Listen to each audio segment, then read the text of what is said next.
So I have this theory that some studios are trying to prime us for AI written movies by giving us films that feel like they could have been written by AI anyways. This is definitely one of those. So Mercy stars Chris Pratt as a homicide detective who's on trial for the murder of his wife, and he has to go head to head with this AI judge who is programmed to give him 90 minutes to prove his innocence before enacting the death sentence. So the way that this film plays out is essentially Chris Pratt is sitting in an electric chair talking to Rebecca Ferguson, who's kind of the on-screen presence of this AI. He has all the data available to her through people's cell phones and various cameras around the city, and he's trying to sift through all this data to somehow prove that he didn't kill his wife. And that results in a movie that's kind of reminiscent of films like Searching, where much of the story is told through FaceTime and very amateurish footage. And this movie immediately gets off to a very rocky start, as some voiceovers introducing the AI, essentially saying it acts as an unbiased judge, jury, and executioner. And mind you, this is not like in the far future. The houses people live in and the cars they drive, it pretty much resembles today's LA. And I do not think this movie made a compelling case for people accepting this extremely dystopian idea. This movie seems to very much mischaracterize how people actually feel about AI. They're very distrustful of it in real life, and I do not think they're looking to pass off the responsibilities of the justice system to an AI program. But I wanted to grant the story to this movie because what it results in is essentially a cyber thriller version of the movie Fugitive, starring Harrison Ford, where a guy is trying to prove that he did not murder his spouse, even though the evidence is stacked up against him. Unfortunately, this movie tells its story in about the most lackluster way imaginable. It comes across more than anything like a Minority Report ripoff, which was apparent from the trailers, but it's not even an entertaining ripoff. The core plot gets so lost in the sauce as subplot after subplot are introduced. It feels like anytime that a major development happens, a new subplot is introduced to provide a motive. It's very much and then this, and then this, and then this, as opposed to one thing building off another. There is almost no cohesion to the events that happen. The motives of characters are extremely difficult to keep track of. Chris Pratt's character has access to contacts on the outside. He's able to FaceTime pretty much whoever he wants. At 100 minutes, this movie wants to be so much more than a whodunit. It wants to say something thoughtful about AI and the human touch. It wants to have its protagonist make realizations about his past, and it tries to do all of these things and winds up doing nothing effectively. It introduces certain subplots that have to do with his old partner in law enforcement, with his marriage, his child. There are so many different things going around in this guy's head when in actuality, all the movie had to convey was his desperation to not have his brain zapped. Now let's talk about that 100-minute runtime because it's actually worked into the plot. Like I said, this AI program gives the suspect 90 minutes to prove their innocence. That is a uniform amount of time allocated to each person who ends up in this chair across from Rebecca Ferguson's AI program. But like 20 minutes are consumed just convincing this guy that he's actually on trial and needs to take this seriously. The evidence is laid out for him because he can't remember anything. He's extremely hungover, and it takes a very long time for him to even understand what he's up against, which leads me to wonder, what about someone who's innocent?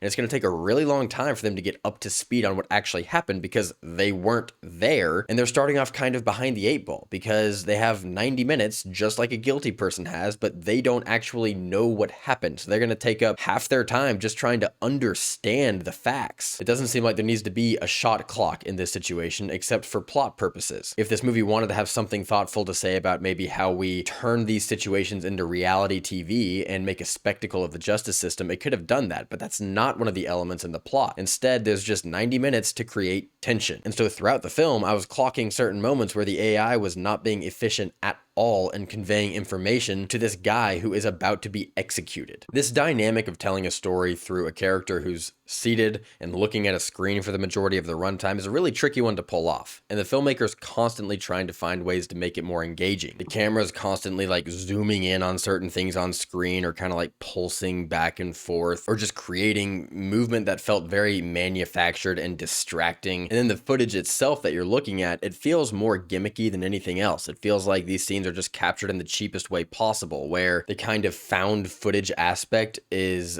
something to hide behind rather than a formal choice to enhance the experience. There are fist fights where the camera is constantly either getting jostled around between the characters or it's attached to a drone really far away, but either way, you can't really tell what's going on. It's just incredibly uncinematic. The acting here, from two major stars, mind you, does not work. Chris Pratt has to essentially react to things on a screen for the majority of the runtime, which, as we saw from Ice Cube in 2025's masterful War of the Worlds, that is no easy task. And I think that robbing Pratt of his physical presence did not do this movie any favors. I just do not think he's cut out for this kind of performance. Rebecca Ferguson's role essentially requires her to be devoid of any personality, and that's what she is. There is not a single moment of charisma from this incredibly charismatic performer. I don't know why she took this job. And then as we get towards the end of the story, things are just moving so fast, and there's so many different twists and turns, most of which are incredibly predictable, but they're also flying by in a way that doesn't give you a second to even process what's going on emotionally. It's a horrible combination that just feels like it's trying to mainline the story into your veins in the quickest way possible without making you feel anything. Real quickly before I give you my final thoughts, take a second to click subscribe if you're enjoying this video. If you like commentary of films that prioritizes filmmaking and the film going experience, I'm talking new releases on this channel every week. At the end of the day, Mercy fails on practically every level imaginable. The occasional hint of excitement I felt at the process of uncovering the truth was completely bogged down by dull characters, nonsensical plotting, and distractingly bad filmmaking. There's not a single inspired choice in the entire runtime, and it's just not worth your time or your money. I don't really know what else to say. Mercy gets a D. I feel like when a film is kind of predicting something that hasn't happened yet and it's getting at the heart of that thing, it can be really good. I think about certain pandemic films that came out before COVID that were really solid. And then I feel like after the fact, once we've had time to process what happened, we can make really good reflective movies about the thing. I think about 2025's Eddington, which captured the essence of COVID times really well. But in the moment, when things are like just becoming prevalent in the public psyche, I think people largely are scrambling to make movies about them because they want to be first. They want to be trendy. And we're not always very good at making movies while we're in the weeds of something brand new. AI is on a lot of people's minds right now, and this movie feels like a way of capitalizing on two really trendy things, the justice system and AI. It doesn't feel like it's particularly interested in anything but being first. Yeah, this one's not getting a recommendation from me, but there's a lot of other good stuff you can watch right now. You can go see 28 Years Later, Bone Temple in theaters, Marty Supreme is still in theaters, The Rip is on Netflix. We got a lot of good options right now. If you have seen the movie, please do let me know what you thought of it. If you enjoyed this video, please like and subscribe, and I'll catch you at the movies.